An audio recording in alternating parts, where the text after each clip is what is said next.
India ਨੇ ਕਹਿੰਦੇ ਵੀ ਖਾਸ ਕਰਕੇ ਸੁਣਿਓ ਧਿਆਨ ਨਾਲ ਜਿਹੜੇ ਇੰਡੀਆ ਨੂੰ ਜਾ ਰਹੇ ਹੈਗੇ ਆ ਆਪਣੇ ਸਰੋਤੇ ਉਹਨਾਂ ਨੇ ਕਹਿੰਦੇ ਵੀ ਇੰਪੋਰਟ ਡਿਊਟੀਆਂ ਜਿਹੜੀਆਂ ਆ ਉਹ ਬਹੁਤ ਜ਼ਿਆਦਾ ਵਧਾਤੀਆਂ ਆ। ਕਹਿੰਦੇ ਵੀ ਵਰਲਡ ਦਾ ਸੈਕੰਡ ਲਾਰਜੈਸਟ 골ਡ ਮਾਰਕੀਟ ਉਹ ਇਸ ਵੇਲੇ ਰੁਪਈਏ ਦੀ ਕੀਮਤ ਘਟਦੀ ਨੂੰ ਦੇਖਦੇ ਹੋਏ ਉਹਨਾਂ ਨੇ 15 ਤੋਂ 15% ਜਿਹੜੀ ਡਿਊਟੀ ਆ 골ਡ ਤੇ ਸਿਲਵਰ ਤੇ ਲਾਤੀ ਆ 6% ਤੋਂ ਵਧਾ ਕੇ। ਸੋ ਬਹੁਤ ਸਾਰੇ ਲੋਕ ਜਦੋਂ ਜਾਂਦੇ ਆ ਵਿਆਹਾਂ ਦੀਆਂ ਤਿਆਰੀਆਂ ਕਰਦੇ ਆ ਇੱਥੋਂ ਕਈ ਵਾਰੀ ਸੋਨਾ ਲੈ ਜਾਂਦੇ ਵੀ ਉੱਥੋਂ ਜੀ ਬੰਗਾ ਕੁਝ ਹੋਰ ਬਣਾ ਲਿਆਵਾਂਗੇ ਤੇ ਉਹ ਧਿਆਨ ਰੱਖਿਓ ਕਿਉਂਕਿ ਉਹ ਜਿਹੜਾ ਟੈਰਿਫ ਹੀ ਆਪਾਂ ਕਹਿ ਸਕਦੇ ਹਾਂ ਜਾਂ हाँ ਡਿਊਟੀ हाँ बिल्कुल। ਉਹ 15% ਵਧਾ ਦਿੱਤੀ ਹੈਗੀ ਆ। ਇੰਡੀਆ ਦੇ ਪ੍ਰਾਈਮ ਮਿਨਿਸਟਰ ਨਰਿੰਦਰ ਮੋਦੀ ਉਹਨਾਂ ਨੇ ਇਹ ਕਿਹਾ ਆ ਵੀ ਭਾਰਤੀ ਲੋਕਾਂ ਨੂੰ ਸੋਨਾ ਖਰੀਦਣਾ ਬੰਦ ਕਰ ਦੇਣਾ ਚਾਹੀਦਾ ਘੱਟੋ ਘੱਟ 1 ਸਾਲ ਦੇ ਲਈ ਕਿਉਂਕਿ ਰੁਪਈਏ ਦੀ ਜਿਹੜੀ ਕੀਮਤ ਆ ਉਹ ਧੜਾ ਧੜ ਡਾਲਰ ਦੇ ਮੁਕਾਬਲੇ ਥੱਲੇ ਜਾ ਰਹੀ ਹੈਗੀ ਆ। એનર્ਜੀ ਦੀ ਕਾਸਟ ਬਹੁਤ ਜ਼ਿਆਦਾ ਆ ਇਰਾਨ ਦੇ ਕਨਫਲਿਕਟ ਨੂੰ ਲੈ ਕੇ ਉਹਦੇ ਕਰਕੇ ਉਹਨਾਂ ਨੇ ਇਹ ਕਿਹਾ ਵੀ ਘਰੋਂ ਕੰਮ ਕਰੋ ਜਿਹਨੂੰ ਜ਼ਰੂਰਤ ਨਹੀਂ ਹੈ ਉਹ ਘਰੋਂ ਬਾਹਰ ਨਾ ਨਿਕਲੇ ਹੈ।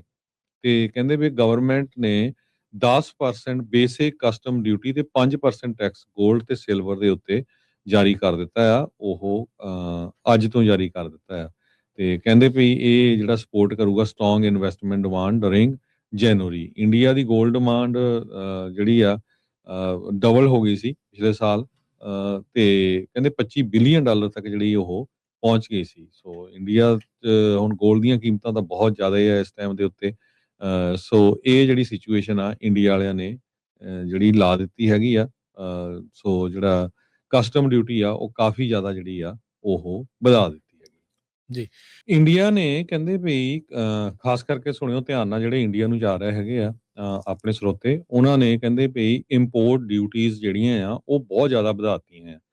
ਕਹਿੰਦੇ ਵੀ ਵਰਲਡ ਦਾ ਸੈਕੰਡ ਲਾਰਜੈਸਟ 골ਡ ਮਾਰਕੀਟ ਉਹ ਇਸ ਵੇਲੇ ਰੁਪਈਏ ਦੀ ਕੀਮਤ ਘਟਦੀ ਨੂੰ ਦੇਖਦੇ ਹੋਏ ਉਹਨਾਂ ਨੇ 15 ਤੋਂ 15% ਜਿਹੜੀ ਡਿਊਟੀ ਆ 골ਡ ਤੇ ਸਿਲਵਰ ਤੇ ਲਾਤੀ ਆ 6% ਤੋਂ ਵਧਾ ਕੇ। ਸੋ ਬਹੁਤ ਸਾਰੇ ਲੋਕ ਜਦੋਂ ਜਾਂਦੇ ਆ ਵਿਆਹਾਂ ਦੀਆਂ ਤਿਆਰੀਆਂ ਕਰਦੇ ਆ ਇੱਥੋਂ ਕਈ ਵਾਰੀ ਸੋਨਾ ਲੈ ਜਾਂਦੇ ਵੀ ਉੱਥੋਂ ਜੀ ਬੰਗਾ ਕੁਝ ਹੋਰ ਬਣਾ ਲਿਆਵਾਂਗੇ ਤੇ ਉਹ ਧਿਆਨ ਰੱਖਿਓ ਕਿਉਂਕਿ ਉਹ ਜਿਹੜਾ ਟੈਰਿਫ ਹੀ ਆਪਾਂ ਕਹਿ ਸਕਦੇ ਹਾਂ ਜਾਂ हाँ ਡਿਊਟੀ हाँ बिल्कुल। ਉਹ 15% ਵਧਾ ਦਿੱਤੀ ਹੈਗੀ ਆ।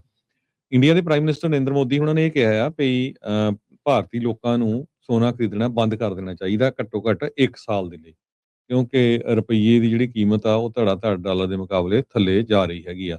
એનર્ਜੀ ਦੀ ਕਾਸਟ ਬਹੁਤ ਜ਼ਿਆਦਾ ਆ ਇਰਾਨ ਦੇ ਕਨਫਲਿਕਟ ਨੂੰ ਲੈ ਕੇ ਉਹਦੇ ਕਰਕੇ ਉਹਨਾਂ ਨੇ ਇਹ ਕਿਹਾ ਵੀ ਘਰੋਂ ਕੰਮ ਕਰੋ ਜਿਹਨੂੰ ਜ਼ਰੂਰਤ ਨਹੀਂ ਹੈ ਉਹ ਘਰੋਂ ਬਾਹਰ ਨਾ ਨਿਕਲੇ ਹੈ। ਤੇ ਕਹਿੰਦੇ ਵੀ ਗਵਰਨਮੈਂਟ ਨੇ 10% ਬੇਸਿਕ ਕਸਟਮ ਡਿਊਟੀ ਤੇ 5% ਟੈਕਸ 골ਡ ਤੇ ਸਿਲਵਰ ਦੇ ਉੱਤੇ ਜਾਰੀ ਕਰ ਦਿੱਤਾ ਆ। ਉਹ ਅੱਜ ਤੋਂ ਜਾਰੀ ਕਰ ਦਿੱਤਾ ਆ ਤੇ ਕਹਿੰਦੇ ਵੀ ਇਹ ਜਿਹੜਾ ਸਪੋਰਟ ਕਰੂਗਾ ਸਟਰੋਂਗ ਇਨਵੈਸਟਮੈਂਟ ਡਿਮਾਂਡ ਡਰਿੰਗ ਜਨਵਰੀ। ਇੰਡੀਆ ਦੀ 골ਡ ਡਿਮਾਂਡ ਜਿਹੜੀ ਆ ਡਬਲ ਹੋ ਗਈ ਸੀ ਪਿਛਲੇ ਸਾਲ ਤੇ ਕਹਿੰਦੇ 25 ਬਿਲੀਅਨ ਡਾਲਰ ਤੱਕ ਜਿਹੜੀ ਉਹ ਪਹੁੰਚ ਗਈ ਸੀ। ਸੋ ਇੰਡੀਆ 'ਚ ਹੁਣ 골ਡ ਦੀਆਂ ਕੀਮਤਾਂ ਤਾਂ ਬਹੁਤ ਜ਼ਿਆਦਾ ਹੈ ਇਸ ਟਾਈਮ ਦੇ ਉੱਤੇ। ਸੋ ਇਹ ਜਿਹੜੀ ਸਿਚੁਏਸ਼ਨ ਆ ਇੰਡੀਆ ਵਾਲਿਆਂ ਨੇ ਜਿਹੜੀ ਲਾ ਦਿੱਤੀ ਹੈਗੀ ਆ ਸੋ ਜਿਹੜਾ ਕਸਟਮ ਡਿਊਟੀ ਆ ਉਹ ਕਾਫੀ ਜ਼ਿਆਦਾ ਜਿਹੜੀ ਆ ਉਹ ਵਧਾ ਦਿੱਤੀ ਹੈਗੀ। जी।